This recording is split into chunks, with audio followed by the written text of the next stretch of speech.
EIWA and Ivy League wrestling fans, welcome back to another episode podcast. I'm your guy representing EIWA and Ivy League, Austin Sommer. I'm here with one of the best guys in the game, assistant coach at Bucknell, Tyler Smith. Tyler, how are you, man? I'm good. Good. Just another good day at training and just back to it tomorrow morning. Yeah, it's all good up there in Lewisburg, PA, 2 hours up the road from me here. And fresh off of Intermat's recruiting rankings, you guys came in at 25th in the country. Second year in a row, you guys have been in that top 25. And, you and I were chatting a little bit before. The thing I noticed about you guys are a little bit of a different school, right? Private institution in the EIWA. A lot of schools that landed in that list were quote unquote big schools, with a lot of money to throw around. Maybe the academic standards weren't as high as you guys, aside from, Cornell, um, you know, Stanford was in there obviously too, right? But you guys were kind of in the upper echelon there. So what's the secret there? How are you guys getting these top recruiting classes? What are you guys doing?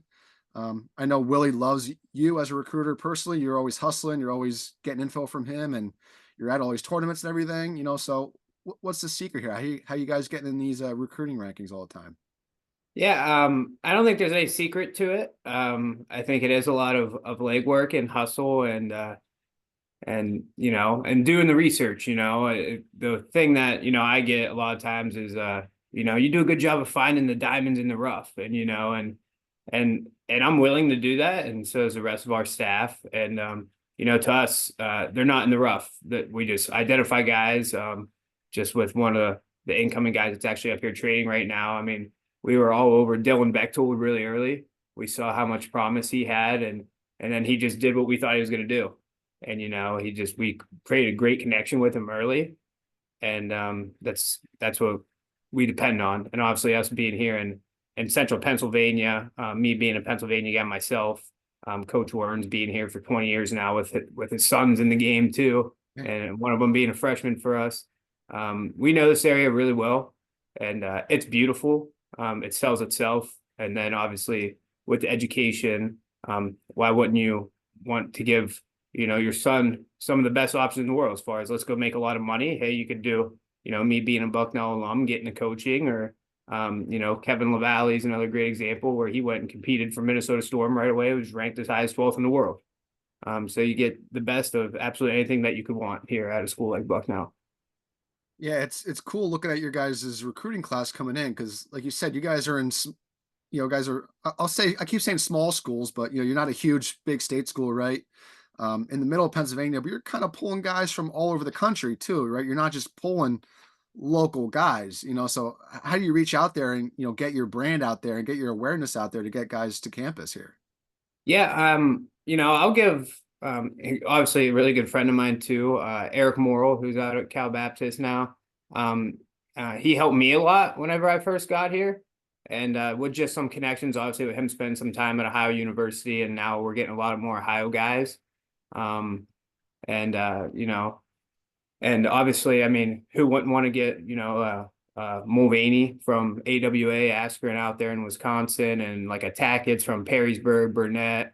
And I mean, if it was my choice, I'm a Young Guns guy, so let's get all those schools that are in that P&L. Let's get some Pinnacle guys with LaValle back out there helping those guys out, and what we just want guys that want to wrestle and obviously get a great education at the same time. Yeah, I mean, kind of jumping topics here, but you think it's a little harder for you guys with NIL being a thing now? It kind of opens up to almost unlimited scholarships for some of these bigger schools. Do you feel like you guys are a little bit of an advantage with that because your NIL isn't quite what theirs is? What are your thoughts on that? Yeah, I think the thing that really saves us, kind of how I view it is the life after piece. Is this NIL, it's kind of a short-term deal. And then what do you have to rely on? You have your some just liberal arts degree and some general thing, and now what are you gonna do, Now when what? Yeah, wrestling's over? yeah, To where our guys and families understand the value of a Bucknell degree. I mean, my big sales pitch is always, hey, you don't want to graduate from here and then go take your diploma and hang it up in mom and dad's basement. You want to hang it up in your office, in your apartment, in your house, whatever it is. And I think our guys understand that, and that's why we're starting to see a rise here at Bucknell again. And another thing too that I always say is, we've been good before. I mean, I just think of some of my teams. I mean, we were ranked. We took third in the AWA 2 years in a row with some names like Joe Stolfi and Paul Petrov and Tyler Green. Ranked as high as 12th in the country. But we're going to be great. We're going to be great, and it's an exciting time to jump in and run with the herd, as they say, and slap on that orange and blue and let's go get our first ever national champ. I think I got a couple guys that could do it on our roster right now, but if not, we're gonna go find them. Yeah, I like someone like you with the passion because you wrestled there, now you're coaching there, so you kind of feel like there's a little bit of extra emphasis, a little extra loyalty, in the Bucknell room, especially when you're talking and trying to pitch it. It's like, hey, I lived it, I got my degree, I'm here to coach in, I want to see this program rise again. And I think there's something to that, being alumni and still being connected, through the wrestling program. Absolutely. This is where I belong. I love that, yeah. Speaking of guys that belong, Kurt Phipps. I mean, he's had a great postseason. Ended up round of 12 at NCAA's. A point or two away from being on that podium. Um, Ended up being a finalist at U23s. Right, had a great offseason so far with some great wins over multiple All Americans. Um, Decided to come back for one more year for you guys. So, what's it like to have a guy like that coming back when he kind of probably could have walked away, transferred somewhere, got the nice NIL bag, right? Decided to stay with you guys. So, speak on a little bit of that, staying home and, competing out his last year there. Yeah, Kurt's been an absolute joy for me. I've known him since he's been 5 years old. Between him and like Dylan Chappell, and now Ethan Liebman's on the team, and I just got Ty Capusta up here. But Kurt, I've known him a long time. He has a lot of trust and faith in Bucknell. As I mean, he believes that this place got him to where he's at and what he's gonna do, which is being All American or standing on that mat, that single mat in the finals, being national champ. He's all bought in. I don't ever have to worry about picking up the phone on a Saturday night to see what Kurt's up to. He's a coach's dream, and he's dedicated his life to it, man. I mean, I just think what U23s, he was talking to me. He was like, "What do you think about me going up to 65 kilos?" And I was like, "Well, do we want to win it?" And he was like, "Yeah, we want to win it." I was like, "Let's go 61." And he's like, "All right, I'll do it." And he's a big 33 pounder. There's no doubt about it. But just Oh, a big thing that we talk about at Bucknell is just we call it the flock, the FLOC, family lifestyle opportunity commitment. And there's not a guy that demonstrates that more than Kurt Phipps. And it's exciting to see success because now the other guys on the team are like, wow, that's working. That's working. Let's do that. And he's been, pivotal to this program. And he's the definition of lead by example. yeah, and just kind of want to piggyback on what I said before, that loss in the blood round at NCAAs. I saw Instagram or Twitter photo of him. His locker actually has a picture of him losing in that round. So that's a big motivation. Is there anything that you've seen in him that maybe once he lost that match, something kind of flipped with him, and now he's more all in and more focused? What happened there? Yeah, I wouldn't say with him he's more all in.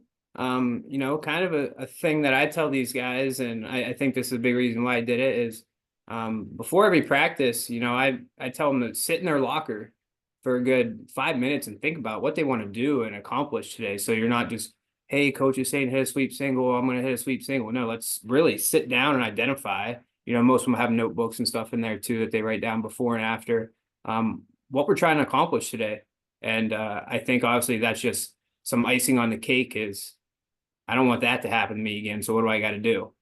And you know, I mean, there's not a guy in the world that I believe in more than him. And he's come back. He's in a unique program here at Bucknell too. It's kind of new for us where we can redshirt guys, because typically we can't. Yeah, But that's new. That's new with you guys too. I forgot about that. Yeah. Yeah, it's all tied in with engineering at Bucknell. So you do actually get 2 degrees. It's called a 5-year dual degree program. It's all tied in with engineering. So he's actually getting a, degree, and he's a civil engineer, which is ranked, I think, number 6 in the country. And then he's also getting a degree in our college management, which is a top 20 business school in the country too. Wow. So he's gonna have people fighting over him once he graduates here next year.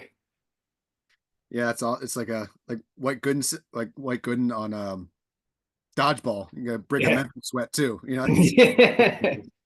just and yeah, he's a grinder, like you said, in the classroom on the mat. And looking at his wrestle stat, last year 34 matches, the year before that 42, year before that 31. So it seems like he really wants to be out there really grinding, which a lot of top guys lately, as you know, it's been kind of less matches might be better. And Hmm.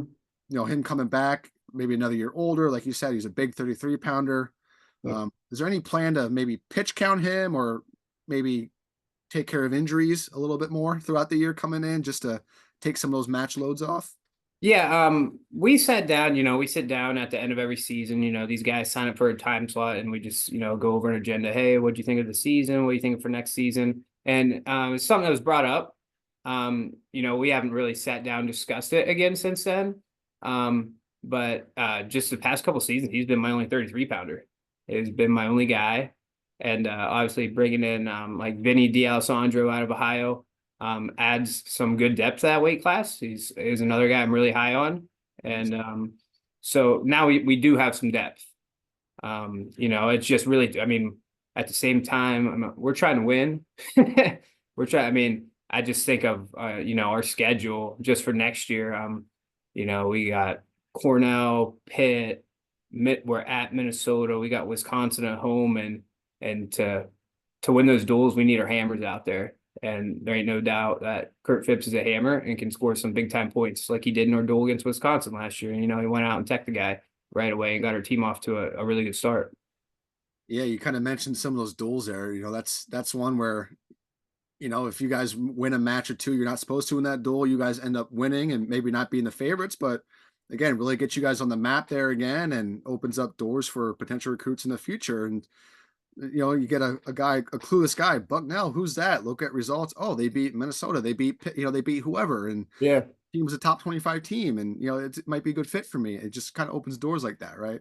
absolutely. And that's why we do it. And just to get our guys as prepared as possible for, the most important month of the year, which is March. Yeah, yeah. Want to keep on the train of U20s, U23s. You had a few more place winners out there. Dylan Mulvaney, fourth place at U20, 79 kilos, and Logan Shepard had a nice performance, eighth place at 125. As we said, Logan's going to replace Dorian Crosby, who's moving on from Bucknell, and Mulvaney, as pretty much everyone knows, kind of came on this year hot as a freshman and had a bunch of good wins and maybe mellowed out a little at the end of the year, but still had a great true freshman season. So talk a little about U20s, U23s, and maybe some other guys that maybe not have placed, but impressed you a little bit too. Yeah. Just obviously Noah Mulvaney, freestyle is his world. That's where he lives at. He's really good at freestyle. And that's not to say he's not also very great at folk style too, but freestyle is his world and he loves it. And it's pretty much all that guys talked about for about a month. And that's great because I love when the guys are talking about wrestling. Yeah, it's Um, love that. yeah, he did great. That those U20 trials are a monster. I mean, there's no warm up match. I mean, you're wrestling, the best of the best, right out of the gate. And Noah did a great job. I know it's not the result he wanted. I know he wanted to be flying overseas, here and represent the United States, but he'll learn from it. He has. I mean, he's already back in our room training and everything. Obviously, Logan Shepard. I think not a lot of people remembered him. I mean, his credentials come out of high school. He was Super 32 finalist, Fargo All American. Placing high at the Ohio State tournament every year. It's kind of taken a couple years to build into a true heavyweight. But right now, I mean, he's a good 240, 245. He's grown and lifted himself into that weight class. And we obviously are going to expect big things next year after losing, Dorian Crosby, who's been, our guy here, and we wish him the best. Just some other guys I just think of, Cade Wernsberger. He went 6-2 out there. He's started off the year really hot, placing, third at Clarion Open, third at the Navy Classic, and also kind of went through a little dip, as most people do. But it's encouraging to see him start to build back up as we look to replace, someone like Nick Delt, who was in our lineup at 57. So hopefully get Cade in there. And then obviously, with us, 125 has been challenging the past couple of years. And, obviously with Cade David Heiser in there, who we kept in redshirt this year, because he's another 5-year dual degree guy, just getting him as much experience as possible. And, that's my guy too. And, so I expect big things out of him. He expects big things out of himself. That guy wants to win just as much as anybody else. And he works his tail off. So, Yeah. um, Was it him? I think it was him. He had a big shoulder brace on when he wrestled this year, or he was coming off a shoulder injury. yeah, he was coming off. So, That's like, what it was. at Yeah. the beginning of the year, we honestly might have used him if he was healthy, but we didn't get him back until January. So we used him for his 5 dates and said, "Hey, let's keep your red shirt so we can have you for the next 4 years. Yeah. We need you." Yeah, speaking of youth, and I think I said Dylan Mulvaney before. I meant Noah, obviously. Yeah. Dylan, a completely separate topic. But yeah, you have Noah Mulvaney, Miles Tackett's in there, kind of your freshmen that were NCAA qualifiers last year. A bunch of other good freshmen and young guys that, that did pretty well for you guys. Who else do you think is going to make that step up this year, whether it's a first time starter, a true freshman coming in, or just someone that you said might test the waters and maybe keep in redshirt? Who should we look out for Bucknell next year? Yeah, I expect and he was really good coming out of high school too. Aiden Davis at Dundee, Michigan. Mm. He's really putting in the work and finding his own as far as we've kind of got past the phases. Oh, it's a transition from high school Division 1. It's like, no, man, we've been in it for a year. We're going. Time to go. And, Yeah. and he's owning it, and he's that freshman group I had this past year is an absolute dream. As a coach, it's one of the best group of young guys I've ever been around. And you want to talk about a group of guys that have really owned the fact that, hey, just because you're a freshman, you can't lead this team. And those guys are leaders, along with, I can never leave out my guy Dylan Chappell. Chappell's been great. You want to talk about a guy that's always ready in March? That's the guy. And obviously, with this freshman class, expecting big things out of Dylan Bechtold right out of the gate.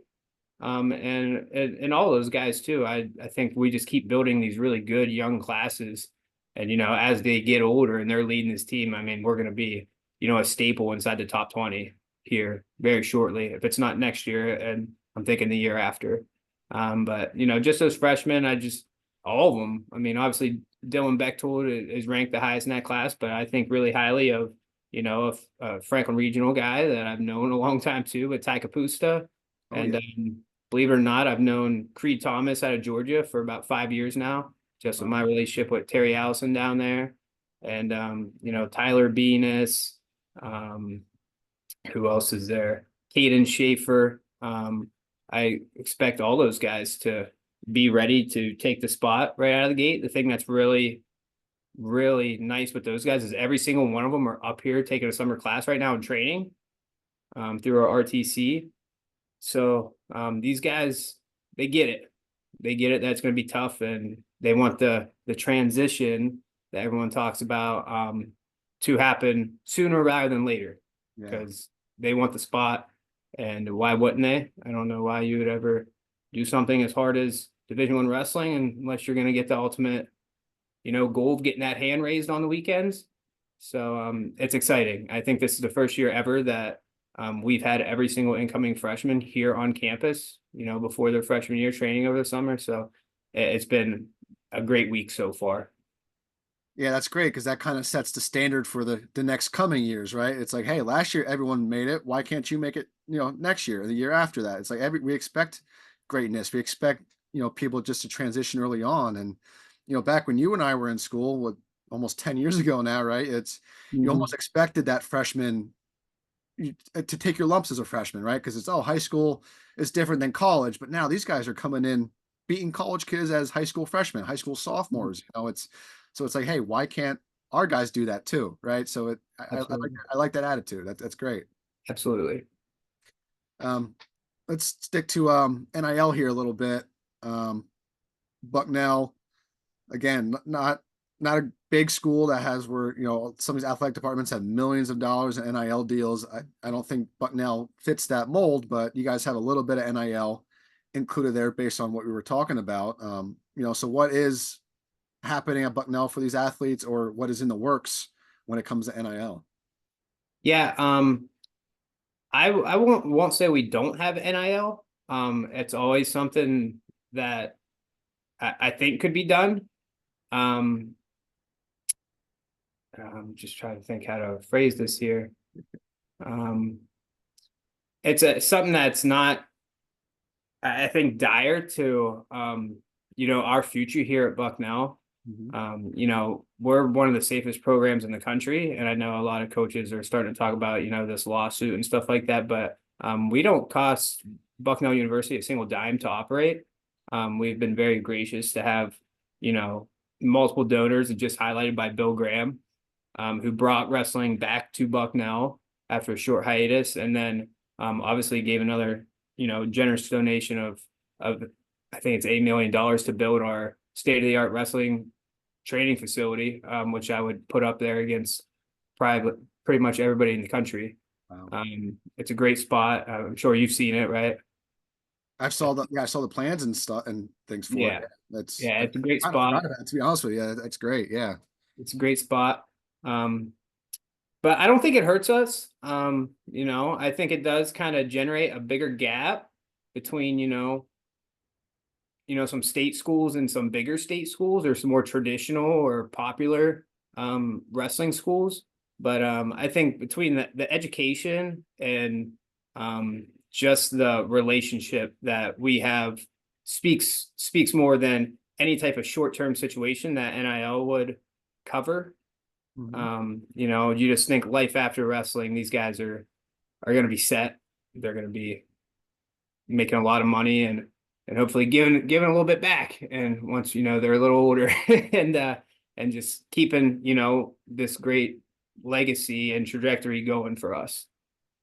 Yeah, the thing that you said that really stuck out for me, which a lot of wrestling fans don't realize, you guys, like you said, you don't cost the university a dime with Mm-hmm. wrestling, right? And that is really rare for a wrestling team to even make money, let Yeah. alone not cost the school any money at all, right? It's usually a negative in revenue. So the fact that you guys can kind of operate without any income from the school is great in itself, and a rarity nowadays too, right? So having that, I think, speaks for itself. And like you said, NIL is kind of, it is for the big schools. It's where a lot more money involved with athletics, but like you said, you're coming to Bucknell, you're kind of coming for that academic part of it, athletic, right behind it as well. So it's not just athletics first and then, oh, I'll get an education with it, right? It's, hey, I'm Mm-hmm. going to do both, and I'm going to be successful at both in that environment.